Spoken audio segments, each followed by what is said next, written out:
장성살 방향으로 문이 나면 안 됩니다.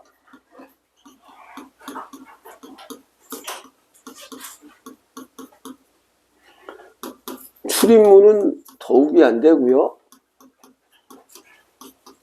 창문은 막아야 됩니다.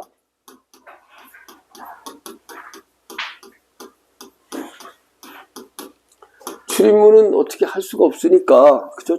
출입문을 막을 수가 없잖아. 못 다니잖아. 그래서 이런 집은 빨리 이사 가야 됩니다. 네?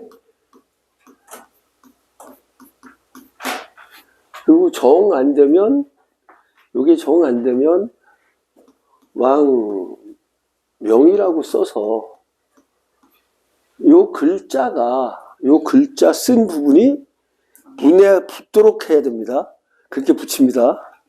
안 그러면 문제죠. 장성살이 군대의 장성, 군대나 경찰 같은 건데 여기에 문이 나 있다는 것은 거기가 뚫렸다는 의미입니다. 그러면 애적이 들어오죠.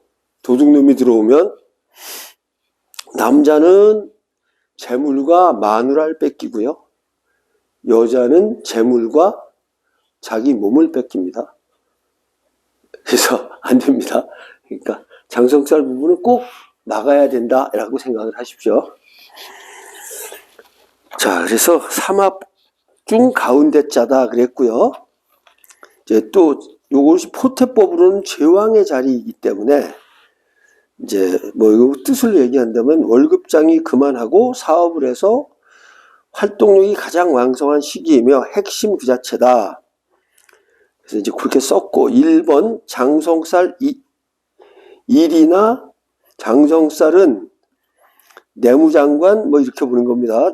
장성살은 내무장관 경찰에 비유하는 것으로 치안 업무 유지가 장성의 의무이고 공정하고 중용지도를 지킨다. 낮밤 가림없이 살피고 주시하는 일로 도적을 감시하고 간첩의 침투를 막아대니 대단히 중요한 업무를 시행한다. 그 행위는 법률이며 딱딱한 것이고 증거를 필요로 한다. 장성은 지사를 좋아합니다. 삼합선에 같이 있으니까 지장화잖아요. 그래서 순찰시 차량을 이용하면 능률이 배가 된다. 지사를 차로 본 거죠. 그죠? 아니, 경찰이 차 타고 다녀야지, 그지? 내무 행정의 기본 목표는 국민을 계몽하고 국민의 의무를 각성하고 공동생활의 원만함을 위해 개인의 권리를 제한하는 것이다. 장성살 방향이 열려 있으면 이제 이 말입니다. 38선이 무너지고 적군이 침입하여 아군이 패퇴하는 상황이 된다. 대문 창문이 있으면 흉하다. 장성은 무관의 상이라 여명은 여자가 칼을 찬 격이다. 남편을 형국하여 결국 고독한 생활을 한다. 자, 여명이 장성살이나 천살 대운에 오면 이러면 이혼 가능성이 높습니다. 즉 여자가 대장이 되는 격이니까, 그치? 또 요거 말고도 또 인수 대운이 오면 친정 엄마한테 오죠. 인수가 친정 엄마잖아. 그러니까 인수 대운에도 이혼 가능성이 있습니다. 그래서 10년 동안 엄마네 집에 와 있어봐. 그치? 그런 상황이 발생한다는 거지. 연운이면 1년인데 대운이면 10년이잖아요. 그러니까 10년 동안 엄마네 집에, 친정 엄마네 집에 가서 산다는 건 같이 못 산다는 걸 의미하죠. 그 다음에 이제 여기 써놓죠. 그 다음에 어느 단체이건 장성살인 좌우묘유생은 중심 인물로서 회장이나 간부 요원은 분명하지만 만약 그 사람을 보통 인원으로 격화시켰다면 해단 발의에 앞서설 사람이다. 즉 지를 대우해주면 그 회사를 위해서 열심히 하는데 이제 밑으로 놓거나 그러면 뿔 따고 나서 그렇지 노조위원장 같은 거 하는 거지. 장성살은 역마살은 꺼리지만 겁살과 제살은 지혜로 보기 때문에 좋아하는 것이다. 겁살과 제살은 도망가는 거잖아요. 도망가고 갇히는 건데 이제 장성살은 자기가 그렇게 만드는 거잖아. 그 다음에 이제 볼게요. 원국 장성살, 교통순경 역할, 질서를 잡는 것. 연지에 있으면 조상에 대해서 교통순경 노릇한다. 가문 가족에 대해서 중요시한다. 제사 등 가문 질서, 사회 질서 등을 중요시한다. 좌오묘의생 계신가요? 네? 여기 좌오묘의생 여기. 좌오묘의 있죠.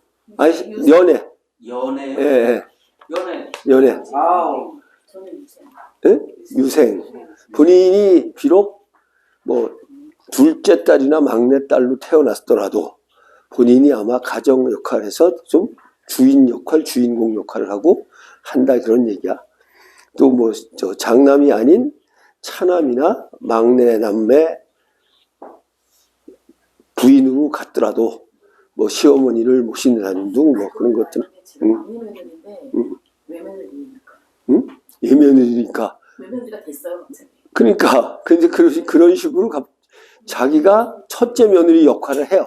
그럴 수밖에 없지. 좌우묘가 그런 거야. 어떻든 간에 내가 막내로 태어나도 좌우묘의 생이면 걔가 집안의 질서를 잡는 주된 역할을 하게 됩니다. 묘하게. 생이면요. 예. 생이면 일단 장성살이거든. 연애 있으면 무조건 장성살이야. 연애 좌우묘가 있으면 무조건 장성살이야. 그지? 본인은 사유축인데 유가 장성살이니까 연애 장성이 있는 거죠. 그러니까 집안 일을 좌지우지한다. 장남 역할을 한다. 이런. 남명이 그냥 좌우묘가 있으면 토하지 뭐. 왜? 아 진짜 우리 남편이 그렇게 되는데 예, 예. 그렇고요. 예. 친구도 좌우묘가 있는데 예. 그 친구도 그렇죠. 완전히 막내딸인데 예. 시집이든 자기 집. 그렇지. 그렇게 가는 거 방법이 없어. 그게 이게 묘해요. 그 다음에 이제 봐요. 월지에 있으면 부모 형제에 대해 교통순경 노릇한다. 부모 형제가 똑똑하지 못하다. 네? 그러니까 이제 아들이 장성살 노릇을 해요. 아들이 대장 노릇한다는 거야. 월지에 있으면 장남이 월에 장성살, 장남 노릇 제대로 한다. 일지, 배우자에 대해 모두 다 간섭한다. 내가 좌우묘 일지인데 배우자에 대해서 간섭을 하긴 하죠. 그다음 의처증, 의부증이 심하다는 거지. 응? 못 쓰겠어? 야, 이 월지에 좌우묘가 있으면 장남 노릇하네요. 그렇죠. 그러니까 연월일시 어디에 있어도 네. 좀 그런 끼가 있는데 연에 있으면 집안 전체를 통솔하는 역할을 하는 거고, 그 다음에 월에 있으면은 부모 형제에 대해서 내가 그 교통순경 노릇하는 거야. 내 멋대로 정하는 거지. 이제 배우자 일지에 있으면 배우자한테 그러는 거지.